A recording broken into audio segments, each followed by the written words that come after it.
প্রতিনিয়ত অন্যের কাছে অপমানিত হচ্ছেন, কষ্ট পাচ্ছেন, কি করবেন? জয়রামকৃষ্ণ।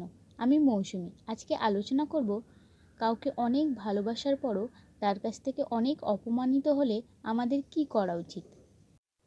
আপনার অনেক ভালোবাসার পরও আপনাকে প্রাপ্যটা দেয়নি, কি করবেন? আজ সেটি শ্রী শ্রী মায়ের কথা থেকে জানব। শ্রী শ্রী মা বলছেন, দেখো, সংসারে থাকবে, সংসারে সকলের প্রতি কর্তব্য করবে, কিন্তু কাউকে ভালোবাসতে যেও না। ভালোবাসলেই তুমি আঘাত ফিরে পাবে। তাহলে ভালো কাকে বাসবেন? শ্রী শ্রী মা বলছেন, একমাত্র ভগবানকে ভালোবাসবে। সত্যিই তো, মানুষকে ভালোবাসলে কত অপমান, কত যন্ত্রণা, কত কটু বাক্য সহ্য করতে হয়। সব কিছু দিয়েও মানুষের মন ভরানো যায় না, চাহিদা কখনো ফোরায় না। খেয়াল করলে দেখবেন, মানুষকে ভালোবেসে কোনো উপহার দেবেন, যদি সেটা কম দামি হয়, সে খুশি হবে না। সে কখনোই দেখবে না সেই কম দামি উপহারের মধ্যেও আপনার কতটা ভালোবাসা আছে। কিন্তু ভগবানের জন্য আপনি ভালোবেসে যা আনবেন, তিনি তাই গ্রহণ করবেন। সেটা কত দামি কখনোই বিচার করবেন না। তিনি শুধুই দেখবেন আপনার ভালোবাসা, আপনার প্রেম, আপনার আন্তরিকতা। আপনার হাজার একটা ভুল তিনি ক্ষমা করে দেবেন।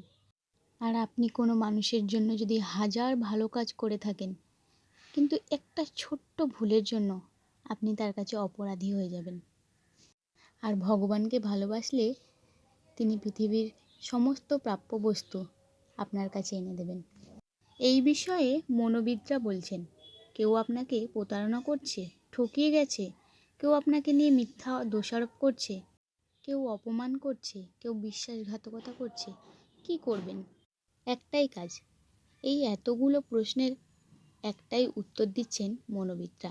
তারা বলছেন, এই যে এতগুলো প্রশ্ন আমরা করলাম, সেই প্রশ্নগুলোর বিরুদ্ধে যদি আপনি কোনো রকম পদক্ষেপ নেন বা প্রতিক্রিয়া দেখান, তাহলে কিন্তু ঘটে যাবে আপনারই বিপদ।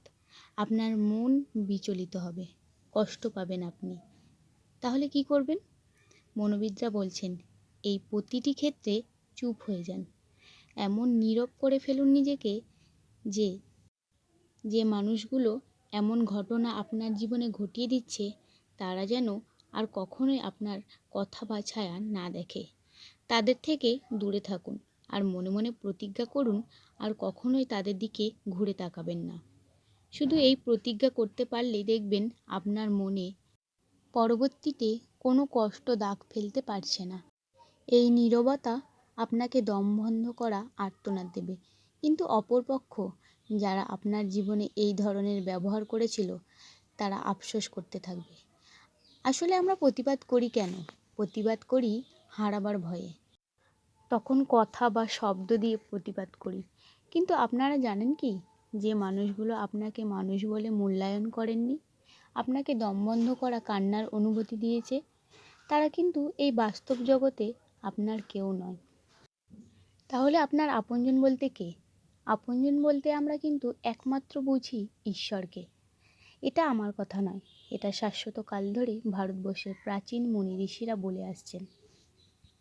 এবার মনে হয়তো প্রশ্ন আসতেই পারে, আচ্ছা, যদি আমার সাথে আমার পরিবারের বাবা মা সন্তান স্বামী যদি আমার সাথে এরকম ব্যবহার করে, তাহলে আমি কি করব? তাদের তো আর ত্যাগ করতে পারবো না। তাহলে আমি তখন কি করব? সেক্ষেত্রে আপনি চুপ থাকবেন। চুপ থেকে ভগবানের কাছে মন প্রাণ দিয়ে কেঁদে কেঁদে প্রার্থনা করবেন। তাদের নিয়ে মাঝে মাঝে কোনো মন্দির বা তীর্থস্থানে যাবেন। তাদের সামনে ভগবানের নাম কীর্তন শুনবেন, যাতে তাদের মনে প্রভাব পড়ে। দেখবেন আস্তে আস্তে পরিবর্তন দেখতে পাচ্ছেন। আজকের ভিডিওটি এখানেই শেষ করব। যদি ভালো লেগে থাকে তাহলে একটি লাইক করবেন এবং শেয়ার করবেন।